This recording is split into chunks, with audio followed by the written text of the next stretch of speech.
differentiation there, where you have a student. How would you approach it differently with a special education student rather than a general education student? Yeah. I think I'd kind of start with the expectation that every student can be ready for class and be acting in a way that supports their learning. I do know that like sometimes you can have an IEP that's due to emotional disturbance or something like that, Yeah. and you really do need to kind of dig in and be more careful and kind of know what you're doing a little bit more. Mm-hmm. But I think I'd kind of still approach that student with wanting to understand their situation, wanting to know sort of like what's causing things to not work very well, and really like find every resource to help them succeed. So maybe that's connecting with their parents or a guardian or a coach in the school, sports setting, maybe other factors around their environment that can really help them. So I would say I'd want every student to really be kind of like have a bar of really strong behavior expectations, but then from there, like really digging into students that need extra support and figuring out what to do to help them succeed. Great. So also we have a large emphasis on investment, getting students invested in a goal, and really just becoming lifelong learners and being invested in their own education. Yeah. Could you talk to me a little bit about how you would invest and motivate some of your most difficult students? I think one part of it is like just having a good strategy for the whole class. Mm-hmm. So knowing exactly like what gets this age of students excited, what gets them interested, what do they want to learn about, and then finding ways to tie in kind of what we're doing to what they already know about in their own experience. For students that need a little bit more kind of incentive, I can just imagine, I've seen some examples already of like showing students the amount of learning that they've already done, and that can kind of show them like they are making progress and their hard work's paying off. I can imagine like bringing in speakers that kind of work in a field that connects with what we're learning then. I can imagine maybe going on field trips or like watching videos about stuff that kind of connects to the lesson objectives. And I think my view is that like students want to learn, you just have to figure out how to kind of connect the dots. And so I would just want to make sure that I'm really figuring out what's going to get them excited every day, and not just kind of always kind of going to the same old, like, this is going to be important for your future, and just leaving it at that. Yeah. I think every now and then you really do need to kind of figure out what they really care about and connect it to that. Yep, I agree. Another question I had was about differentiated learning. Yeah.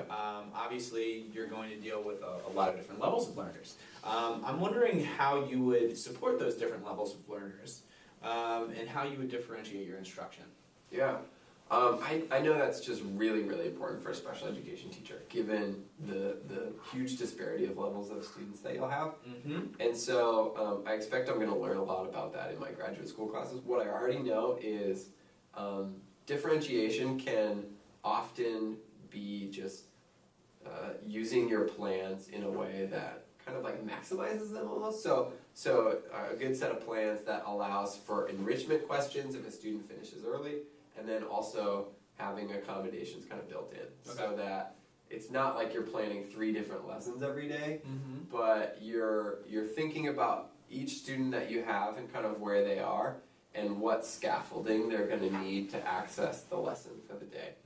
I think another thing is, I know that in many special education classes there's a paraprofessional.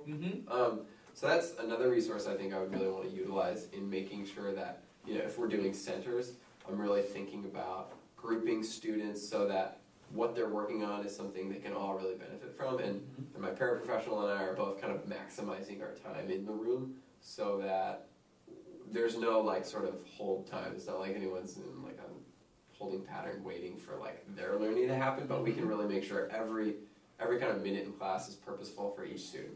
Great. So that leads to my next question, actually, about collaborating with another teacher. At Dixon, we have some classes that are inclusive, where you would be in the class with another teacher, and then we do have those other classrooms that are pullouts.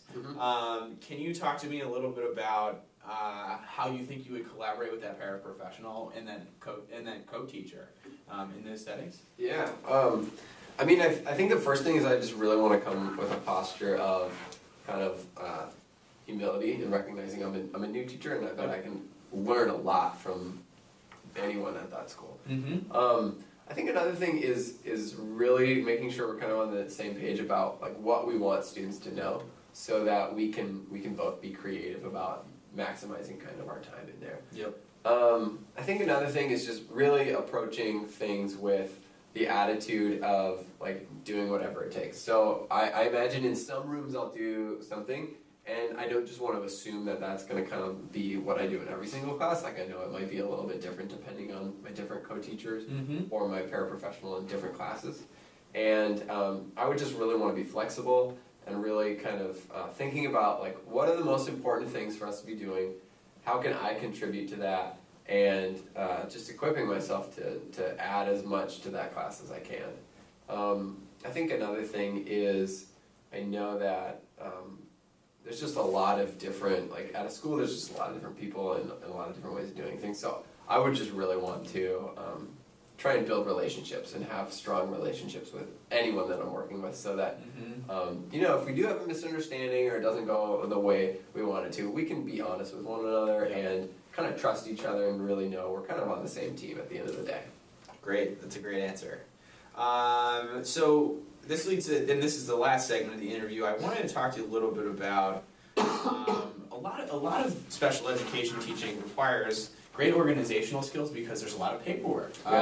You will be in charge of IEPs, and as well as anecdotals. And I'd like to hear a little bit about how you describe your organization system and how comfortable you would be, or your training would allow you to be with all this paperwork. Yeah. I will say I really understand the benefit of being organized, like even outside of teaching context, and it's something I've really tried to do well. So I can just imagine, and I've heard that there's just lots of things to keep track of and different sorts of things, and for me it's something I really, really want to do well. I have a lot of practice organizing other things, and so I would just think, you know, you want a system that kind of has a place for everything. You want it to be usable by other people, because I know other people need to be looking at your notes, or you know, when you try an accommodation, or when you're starting a new testing schedule for a student with an IEP. I know, like, you just really have to document everything, and so I think in order for, I know Dixon Elementary maybe has a case manager that's going to need to see all those things. Yeah, so I just want to make sure that it's not just a really good system that I can use, but that other people can really kind of look into it also.